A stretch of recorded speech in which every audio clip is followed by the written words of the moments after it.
सर्वांना नमस्कार. आपण पाहतोय इश्क एक्सप्रेसचा भाग 2. आपण पाहिलं होतं की अथर्वच्या मोबाईल स्क्रीनवर एक नोटिफिकेशन अलर्ट आला होता. आता पाहूया पुढे. त्याचवेळी समोर झोपलेली सिया अचानक एका मोठ्या झटक्याने जागी झाली. ट्रेन एका मोठ्या वळणावरून जात असल्यामुळे तिला तो झटका बसला होता. ती डोळे चोळत उभी राहिली. तिला तहान लागली होती म्हणून तिने आपल्या बॅगेतून पाण्याची बॉटल काढली, पण ती रिकामी होती. तिने डब्यामध्ये इकडे तिकडे पाहिलं. अथर्व अजूनही तिथेच बसला होता, पण आता त्याच्या चेहऱ्यावरचा तो आधीचा अहंकार गायब होता. त्याच्या जागी एक अत्यंत हिंस्र, शिकारी आणि सावध भाव होते. तो खिडकीबाहेर अंधारात काहीतरी शोधण्याचा प्रयत्न करत होता. सियाने विचार केला की ती पॅसेजमध्ये जाऊन वॉटर कूलरमधून पाणी घेऊन येईल. ती आपल्या सीटवरून उठली आणि डब्याच्या दरवाजाकडे दिशेने जाऊ लागली. तिने अजून 4 पावले टाकलीच असतील की तेवढ्यात संपूर्ण ट्रेनचे लाईट्स अचानक एका मोठ्या आवाजासह बंद झाले.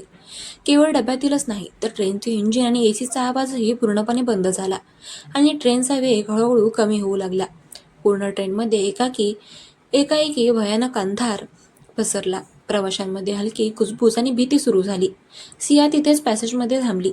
तिला काहीच दिसत नव्हते. तिने आपल्या मोबाईलची फ्लॅशलाईट चालू करण्याचा प्रयत्न केला, पण तिचा फोन पूर्णपणे डेड झाला होता. बहुधा बॅटरी संपली होती. ती अंधारात आचपडत मागे येण्याचा प्रयत्न करू लागली. तितक्यात डब्याच्या दुसऱ्या टोकाकडून काही जड बुटांचे आवाज तिच्या दिशेने येताना ऐकू आले.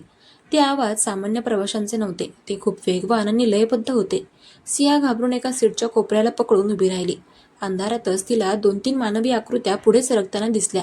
त्यांच्या हातात काहीतरी धातूच्या वस्तू चमकत होत्या, ज्या खिडकीतून येणाऱ्या अस्पष्ट चांदण्याच्या प्रकाशात पिस्तूलसारख्या दिसत होत्या. सियाच्या छातीमध्ये धडधड वाढली. तिला समजले की काहीतरी भयंकर घडत आहे. ते 3 अज्ञात व्यक्ती थेट सीट नंबर 32च्या दिशेने गेले, जिथे एक मध्यमवयीन माणूस झोपलेला होता.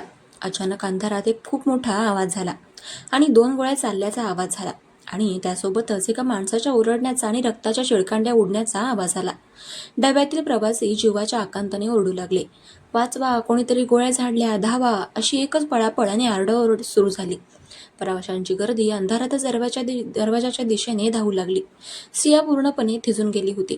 तिच्या पायांमधले त्राणच निघून गेले होते. ती ओरडणार तेवढ्यात मागून एका अत्यंत मजबूत आणि ताकदवान हाताने तिचे गळा आणि तोंड जोरात दाबले. तिला श्वास घेणे सुद्धा कठीण झाले. तो माणूस तिला अत्यंत वेगाने खेचत डब्याच्या मागच्या बाजूला, जिथे वॉशरूम आणि ट्रेनचा आवाज असतो, तिकडे घेऊन गेला. सियाने स्वतःला सोडवण्यासाठी तिचे हातपाय मारले. तिने त्या माणसाच्या हातावर आपल्या नखांनी ओरबाडले, पण त्या माणसाची पकड लोखंडासारखी मजबूत होती. तो तिच्या कानात अतिशय शांत पण करड्या आवाजात म्हणाला, "जर तुझा जीव तुला प्रिय असेल तर एक शब्दही बोलू नकोस. गप्प राहा, नाहीतर पुढची गोळी तुझ्या डोक्यात असेल." तो आवाज दुसरा तिसरा कोणाचा नसून तो अथर्वचा आवाज होता. अथर्वने तिला दरवाजाच्या कोपऱ्यात एका अंधाऱ्या जागेमध्ये ढकलले आणि तो स्वतः तिच्या समोर एक ढाल बनून उभा राहिला. त्याचवेळी ट्रेन पूर्णपणे थांबली होती. दरवाजा उघडा होता आणि बाहेर घनदाट जंगल होतं. त्या 3 गोळ्या झाडणाऱ्या गुंडांनी डब्यामध्ये टॉर्च चालू केले. त्यांच्या टॉर्चचे प्रकाशझोत आता प्रवाशांच्या चेहऱ्यावर पडत होते. ते कोणाला तरी शोधत होते.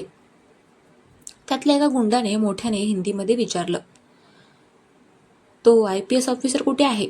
त्याला आणि त्या मुलीला शोधून काढा. त्यांच्याकडे तो डेटा आहे. त्यांना जिवंत सोडायचं नाही."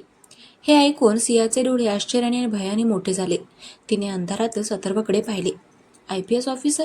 हा लेदर जॅकेटवाला माणूस पोलीस अधिकारी आहे आणि ते गुंड तिला का शोधत आहेत? तिच्याकडे कोणता डेटा आहे? तिच्या डोक्यामध्ये प्रश्नांचे काहूर माजले होते. अथर्वने खिडकीतून बाहेर पाहिले. गुंड आता त्यांच्या दिशेने येत होते. त्यांच्या टॉर्चचा प्रकाश आता त्यांच्या अगदी जवळ पोहोचला होता. अथर्वने कसलाही वेळ न घालवता सियाचा हात पकडला. सिया काही बोलणार तेवढ्यात अथर्वने तिला घेऊन थेट चालू ट्रेनच्या दरवाजातून बाहेर खाली असलेल्या काळोख्या जंगलात उडी मारली. बाहेर पाऊस सुरू झाला होता, ज्यामुळे जमीन चिखलमय आणि घसरडी झाली होती. दोघीही एका मोठ्या टेकडीवरून खाली घसरत गेले. झाडाझुडपांचे काटे सियाच्या अंगाला आणि कुर्त्याला टोचत होते, पण अथर्वने तिचा हात सोडला नाही. शेवटी एका मोठ्या झाडाच्या बुंद्याशी येऊन ते थांबले. सिया प्रचंड धापा टाकत होती. तिचा चष्मा कुठेतरी पडला होता आणि तिला धुसर दिसत होतं. ती रडवेली होऊन अथर्वला म्हणाली, "तू तू मला कुठे घेऊन आलास? ते लोक कोण होते आणि त्यांनी ट्रेनमध्ये त्या माणसाला का मारलं? तू पोलीस आहेस ना? तर तू त्यांच्याशी लढण्याऐवजी मला इथे जंगलात का घेऊन पळालास?" अथर्वने तिला एका हाताने झाडाच्या बुंद्याला घट्ट दाबले आणि दुसऱ्या हाताने तिचे तोंड दाबले. त्याचे स्वतःचे कपडे चिखलाने माखले होते आणि त्याच्या लेदर जॅकेटवर रक्ताचे काही डाग पडले होते. तो तिच्या अगदी जवळ येऊन तिच्या डोळ्यामध्ये बघत म्हणाला, पहिली गोष्ट, तुझा तो बडबड करणारा आवाज बंद कर. जर त्यांना आपला पत्ता लागला तर ते तुला तर मारतीलच, पण तुझ्यामुळे माझं ऑपरेशनही फेल होईल. दुसरी गोष्ट, मी तिथे लढू शकलो असतो, पण त्यांच्याकडे रशियन बनावटीची स्वयंचलित शस्त्रे आहेत आणि माझ्याकडे फक्त एक पिस्तूल आहे. आणि सर्वात महत्त्वाचं, ते फक्त मला मारायला आले नव्हते, ते तुलाही शोधत होते. सियाने आश्चर्याने विचारलं, मला? पण मी तर एक साधी ट्रॅव्हल ब्लॉगर आहे. माझा या सगळ्याशी काय संबंध? अथर्वने आपल्या खिशातून तिचा तो महागडा कॅमेरा काढला, जो त्याने ट्रेनमधून पडताना गोळा केला होता. तो कॅमेरा तिच्या समोर धरत तो म्हणाला, तुला आठवतंय? मुंबई स्टेशनवर तू जेव्हा धावत होतीस तेव्हा तू कॅमेऱ्याने काही व्हिडिओ शूट करत होतीस. त्याचवेळी आंतरराष्ट्रीय स्तरावर वॉन्टेड असलेला अंडरवर्ल्डचा एक मोठा शार्प शूटर तिथे वेषांतर करून उभा होता. तो तुझ्या त्या व्हिडिओच्या बॅकग्राऊंडमध्ये अगदी स्पष्टपणे रेकॉर्ड झाला आहे. त्याच्या चेहऱ्याचा फोटो कोणत्याही तपास यंत्रणेकडे नव्हता, पण तो आता तुझ्या कॅमेऱ्यामध्ये आहे. जर हा कॅमेरा त्यांच्या हाताला लागला तर ते हा पुरावा नष्ट करतील आणि तुलाही जिवंत सोडणार नाहीत. सियाला आता परिस्थितीचे गांभीर्य समजले होते. तिच्या पायाखालची जमीनच सरकली होती. एक साधा व्हिडिओ तिच्या जीवावर उठेल असा तिने स्वप्नातही विचार केला नव्हता. पाऊस आता आणखी जोरात वाढू लागला होता. विजांचा कडकडाट होत होता आणि जंगलामध्ये प्राण्यांचे भयानक आवाज येत होते. अथर्वने तिचा हात पकडला आणि म्हणाला, इथे थांबणं सुरक्षित नाही. त्यांचे कॉप्टर्स आणि ट्रॅकर्स आपल्याला शोधत असतील. आपल्याला हायवे गाठावा लागेल. ते दोघे चिखलातून आणि काट्याकुट्यातून वाट काढत पुढे जाऊ लागले. सिया सतत घसरत होती, पण अथर्व प्रत्येक वेळी तिला सांभाळत होता. त्याच्या त्या कडक स्वभावाच्या मागे एक अत्यंत जबाबदार आणि रक्षक असलेला माणूस आता सियाला जाणवू लागला होता. चालता चालता अचानक दूरवर त्यांना काही गाड्यांचे हेडलाईटचा प्रकाश दिसला. जंगलाच्या पलीकडे एक रस्ता होता. सिया आनंदाने म्हणाली, बघा, तिथे रस्ता आहे. तिथे नक्कीच कोणीतरी मदत करेल. ती धावत पुढे जाऊ लागली, पण अथर्वने झटकन तिचा हात ओढला आणि तिला एका मोठ्या खडकाच्या मागे ओढले. तो म्हणाला, मूर्ख मुली, थांब. तो सामान्य रस्ता नाहीये आणि त्या गाड्या पोलिसांच्या किंवा सर्वसामान्यांच्या नाहीत. सियाने खडकाच्या आडून पाहिले. तिथे 3 काळ्या रंगाच्या मोठ्या SUV गाड्या उभ्या होत्या. त्यातून काही लोक हातात रायफल्स घेऊन उतरत होते आणि जंगलाच्या दिशेने टॉर्च मारत होते. त्या गाड्यांच्या नंबर प्लेट्सवर सरकारी चिन्ह होते, पण त्या माणसांचे कपडे आणि ॲटिट्यूड गुंडासारखा होता. अथर्वचा चेहरा आता पूर्णपणे गंभीर आणि चिंताग्रस्त झाला होता. त्याने आपल्या पिस्तूलची मॅगझिन काढून गोळ्या तपासल्या. फक्त 3 गोळ्या उरल्या होत्या. सियाने भीतीने थरथरत विचारले, आता आता आपण काय करणार? आपल्याकडे तर गाडीही नाही आणि रस्ताही त्यांनी ब्लॉक केला आहे. अथर्वने तिच्याकडे पाहिले.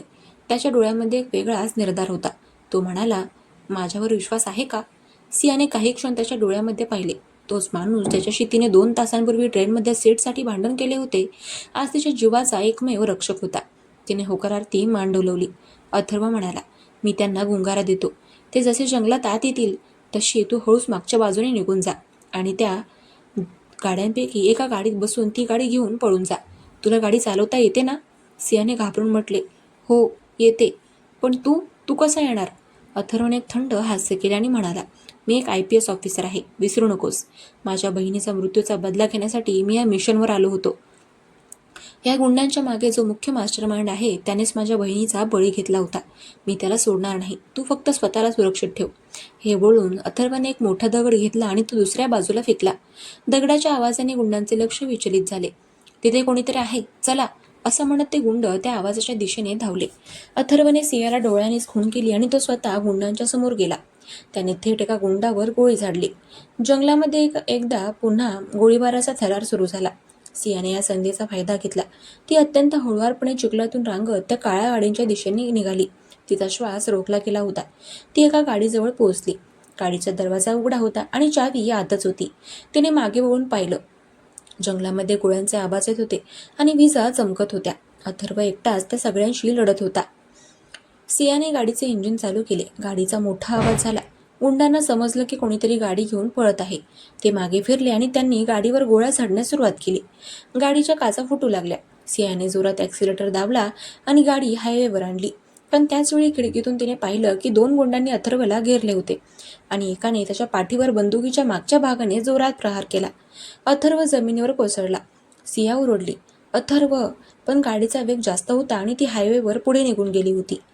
पुढील भागात काय घडणार? सिया अथर्वला वाचवण्यासाठी मागे फिरेल का, की ती स्वतःचा जीव वाचवून पोलिसांकडे जाईल?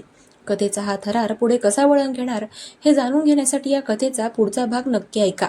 भेटूया उद्याच्या भागात. चलो बाय.